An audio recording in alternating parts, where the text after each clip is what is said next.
Assalamualaikum warahmatullahi wabarakatuh.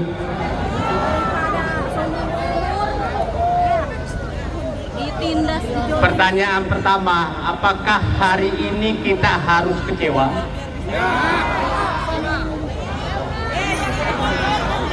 Saya ingin menyatakan, sepertinya Allah menyatakan, menyempurnakan, menunjukkan sempurnanya kerusakan bangsa ini yang dilakukan oleh rezim Jokowi melalui Mahkamah Konstitusi. Allah sedang membuka, bangsamu memang sudah dihancurkan oleh rezim Jokowi dengan memperalat semua lembaga kekuasaan termasuk Mahkamah Konstitusi.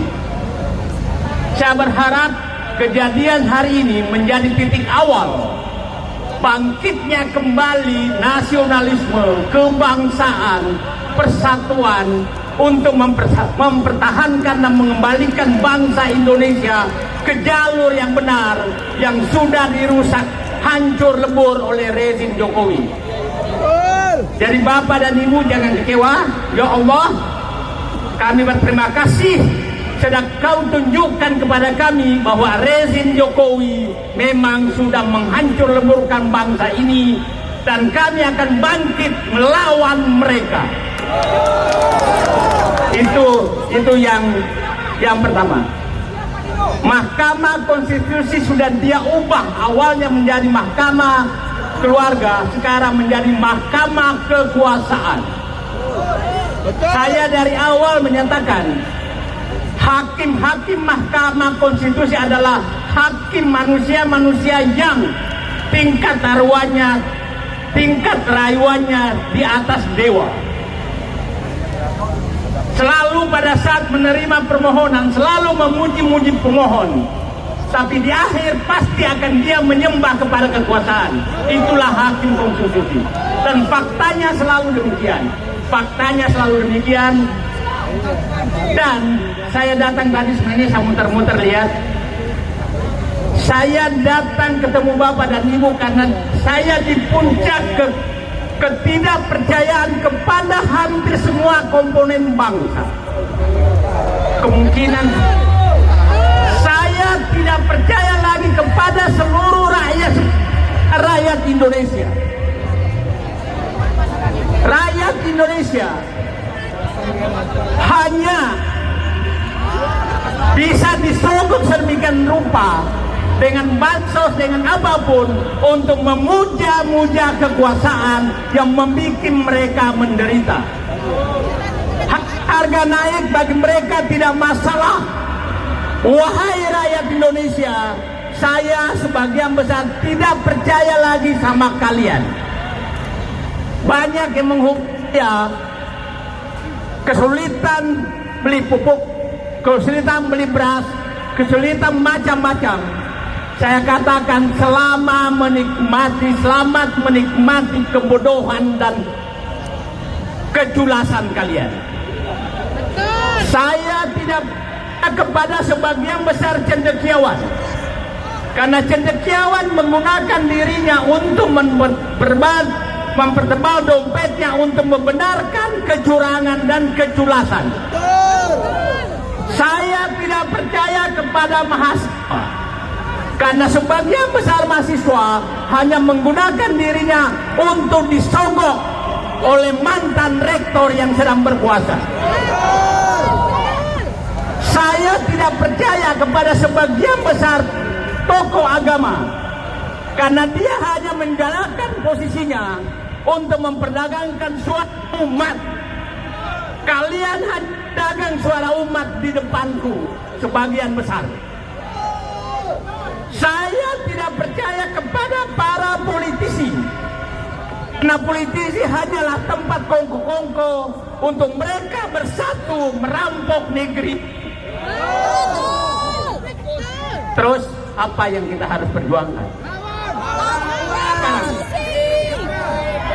Apa yang terjadi di negeri kita? Yang terjadi adalah siklus perampokan negara yang dilakukan penguasa untuk menyogok rakyat dan komponen bangsa untuk mendukung dia. Itulah siklus yang terjadi. Nah, bagaimana mau potong siklus itu? Sepertinya agak berat karena pas sudah disok. Mahasiswa yang hadir, kalian terlalu sombong di negeri ini. Selalu kalau kita ajak bersama, selalu menyatakan kami tidak mau ditunggangi oleh Bapak. Hebat apa kalian? Saya hidup menunggangi kamu. Aku yang ditunggangi Jokowi. Semua karir sudah saya lalui. Sementara kalian ditunggangi oleh mantan rektor yang tiap saat membayar kalian. Saya dihubungi orang, Pak, mari kita bergabung. Bukan itu tujuan saya. Tujuan kita sekarang bukan lagi sekedar perubahan, adalah memotong siklus perampokan negara. Betul. Coba Bapak dan Ibu bayangkan, saya hari ini kecewa sekali. Menteri Koordinator Investasi Maritim, ada 3 hal yang sangat menyakitkan. Coba bayangkan, saya bertolak pinggang karena seakan-akan berhadapan dengan orang itu.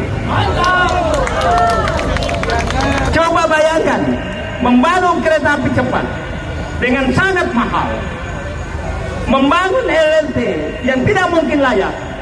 Sekarang bayar itu minta pajak motor dinaikkan di seluruh Indonesia. Apa urusannya orang di kampung saya yang pakai motor bayar kereta api cepat? Nggak pernah pakai. Nggak ada. Orang seperti ini kok bisa memimpin negara?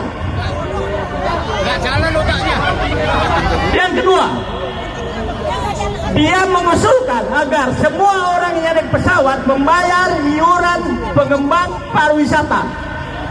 Ini pemikiran gila. Apa urusannya orang naik pesawat membantu pariwisata? Yang ketiga, setelah gagal food estate yang habiskan triliun rupiah, sekarang ingin menyerahkan 1 juta hektar lahan di Kalimantan Tengah untuk Cina terbuka. Terus orang seperti ini yang kita harus hormati.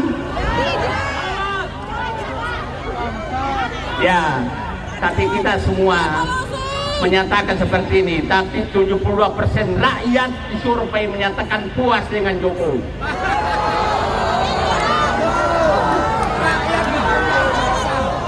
Jadi, pekerjaan berat kita sekarang adalah menyadarkan rakyat. Itu pekerjaan berat kita. Pekerjaan berat kita sekarang adalah menyadarkan tokoh-tokoh agama agar tidak menjadi penjual suara umat. Saya bukan ahli agama, tapi saya sering menyatakan apabila tokoh agama sama-sama nanti sama-sama di surga dan surganya lebih tinggi dari saya, maka saya akan protes Allah.